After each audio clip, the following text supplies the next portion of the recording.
Hai guys, kembali lagi dengan Joseph dari Review Gadget Indonesia. Kali ini kita akan melakukan review sebuah smartphone dari Nokia, yaitu adalah Nokia G10 di akhir 2022. Jadi kita akan melakukan reviewnya bagaimana smartphone ini saat ini dijual di harga 1,3 jutaan. Seperti apa kelebihannya maupun kekurangannya, pastikan kalian tonton sampai habis ya guys. Tapi sebelum itu jangan lupa klik tombol subscribe, aktifkan loncengnya, dan follow sosial media Review Gadget ya guys. Jadi mari kita lakukan review dari Nokia G10 ini ya guys. Mari kita bahas dari sisi kelebihannya terlebih dahulu. Kelebihan pertama dari HP ini adalah dari sisi performance untuk penggunaan sehari-hari dari HP ini masih cukup baik di kelas harga 1,3 jutaan ya guys. Jadi sekali lagi harga 1,3 jutaan ini masih cukup baik. Meskipun memang tidak bisa dipungkiri masih ada lag sesekali dalam penggunaannya. Dan chipset yang digunakan HP ini ternyata terbukti menggunakan MediaTek P22 bukan G25 seperti yang ada di Nokia G10 Global. Saya juga kurang tahu, ini juga pernah kejadian di Nokia G20 di mana kita menemukan bahwa menggunakan P35 bukan G35. Kemudian di sini juga menggunakan P22 bukan menggunakan G25. Sangat disayangkan banget. Kalaupun kalian tanya di marketplace-nya pasti akan dijawab G25, tapi ternyata setelah pengujian kita ini sebenarnya setara dengan P22. Kenapa kita bisa bilang P22? Karena kita juga uji coba menggunakan benchmark. Di sini kita uji coba menggunakan aplikasi Geekbench. Kalian bisa lihat skornya di bawah ini. Kemudian kita juga menggunakan aplikasi 3D Mark. Kalian juga bisa lihat skornya di bawah ini. Dan kita juga menggunakan PC Mark. Jadi kalian bisa juga lihat skornya di bawah ini. Jadi dari pengujian 3 benchmark itu sudah ketahuan. Dan kita juga uji coba di sini 2 game di sini, di mana kita uji coba game Mobile Legends. Kalian bisa lihat settingnya, level playable-nya, durasi permainannya, baterai life-nya seperti apa. Kalian bisa lihat di bawah ini. Kemudian kalian juga bisa lihat untuk game PUBG Mobile, kalian juga bisa lihat skornya di bawah ini untuk level playable-nya, settingnya, kemudian durasinya, dan baterainya berkurang berapa persen. Kalian bisa lihat semua di bawah ini ya. Kurang lebih seperti itu untuk detail performance dari HP Nokia G10 ini. Memang bukan sesuatu yang wow, bukan sesuatu yang bagus banget di kelas harga 1,3 jutaan, tapi menurut kita masih acceptable di kelas harga 1,3 jutaan. Mengingat ini adalah sebuah HP entry level yang memang harganya ini memang wajarnya 1,3 jutaan ya guys. Dan ya silakan tulis komentar mengenai performance dari Nokia G10 ini ya guys. Kemudian sebagai HP entry level, kamera di HP ini termasuk bagus di kelas harga 1,3 jutaan.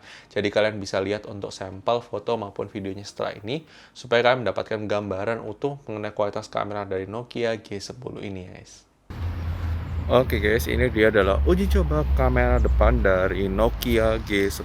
Kalau kita gunakan buat vlogging, kurang lebih seperti ini untuk kualitas kamera depannya. Silahkan tulis buatkan komentar mengenai kualitas kamera depan. Kalau menurut kita sih untuk harganya sekarang 1,3 jutaan ya, itu menurut kita masih termasuk bagus ya guys untuk di kelas harganya. Tapi sekali lagi ini ada pendapat dari Review Gadget. Silakan terus buat komentar mengenai kualitas gambarnya, videonya, mikrofonnya di kolom komentar ya guys. Oke guys, silakan ditulis. Oke guys, ini dia adalah uji coba kamera belakang dari Nokia G10. Jadi kalau kalian lihat secara kualitas gambarnya menurut kita masih termasuk oke di kelas harga 1,3 jutaan. Yang ya masih stabil ya guys, ya nggak stabil-stabil banget sih guys, ini pasti agak shaky juga hasilnya. Cuma menurut kita secara dynamic range termasuk oke. Tapi sekali lagi ini adalah beberapa review gadget, mungkin bisa berbeda dengan pendapat kalian. Silakan terus berikan komentar mengenai kualitas kamera belakang dari Nokia G10 ini ya guys, silakan.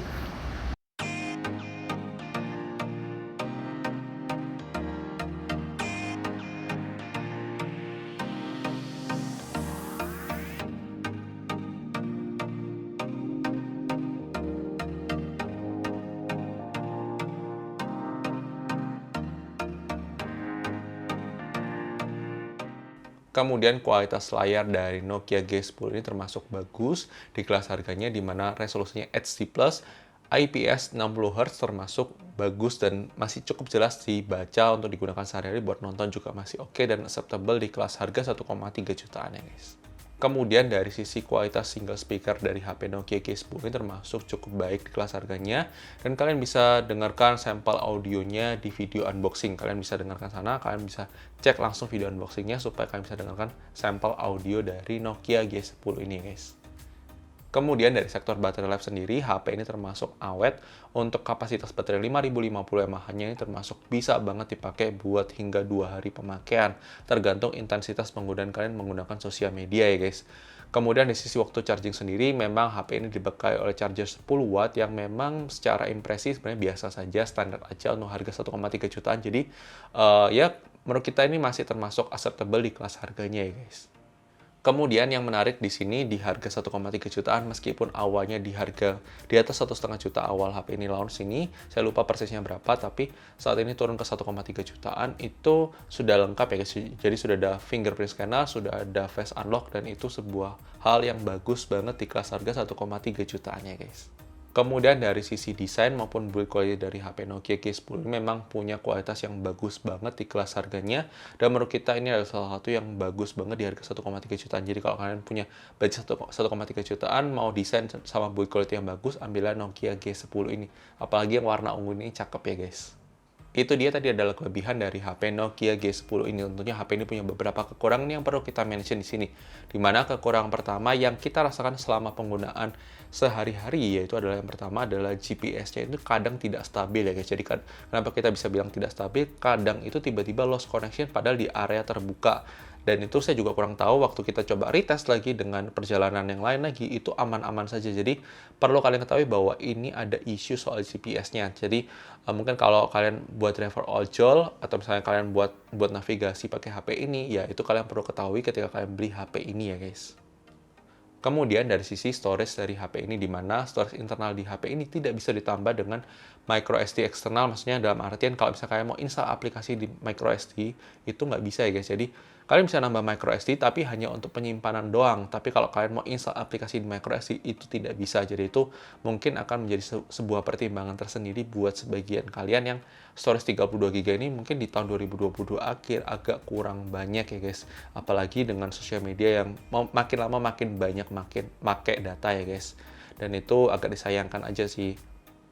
Kemudian ini adalah sebuah isu krusial yang perlu dibenahi oleh Nokia, yaitu adalah sebuah komitmen yang dijanjikan oleh Nokia, yaitu ketika Nokia G10 ini di-launch, dia menjanjikan 2 kali update OS.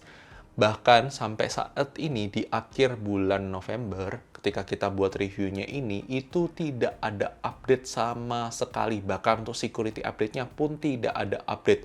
Bahwa ini bisa kita bilang bahwa Nokia Indonesia mengingkari janjinya bahwa dia menjamin security update dan OS update ya guys. Jadi ini agak disayangkan. Padahal di luar negeri sana itu OS Nokia G10 ini sudah Android 12. Meskipun memang ada isu bug ya, tapi setidak-tidaknya security-nya diperbaharui dulu ya guys. Tapi ini masih security tahun 2021. Bahkan ini sudah sampai akhir 2022 belum ada update-nya. Itu sangat-sangat krusial dan sangat-sangat disayangkan banget, janjinya update OS tapi tidak ditepatin ya guys. Dan ini semoga Nokia mendengarkan dan segera mengupdate OS-nya. Tapi kalau misalnya tidak pun, berarti Nokia benar-benar mengingkari janji ketika melaunch produk ini dengan jaminan 2 kali update OS. Dan itu sangat disayangkan banget. Kurang lebih seperti itu kelebihan maupun kekurangan dari HP Nokia G10. Silahkan tulis di komentar. Kalau menurut review sendiri, HP ini memang meskipun dengan skala kontroversinya itu masih cukup layak untuk dibeli, mengingat harganya saat ini sudah turun lumayan jauh. Jadi di harga 1,3, bahkan kalau kalian beruntung kalian bisa dapatkan di 1,2 jutaan. Ini adalah HP yang menurut kita masih cukup acceptable di kelas harganya ya guys. Meskipun memang dengan segala komitmen yang belum dipenuhi dan ada isu GPS, tapi overall ini adalah HP yang cocok buat secondary phone, atau misalnya kalian mau pakai buat kebutuhan sehari-hari yang memang kalian cuma penggunaannya cuma buat browsing atau buat sosial media ringan saja. Dan sekali lagi ini adalah pendapat dari review gadget, mungkin bisa berbeda dengan pendapat kalian, tidak masalah. Silahkan tulis pendapat komentar dan jangan lupa like video kalau kalian suka, dislike aja kalau nggak suka, dan sampai ketemu di video selanjutnya guys. Oke guys, bye bye.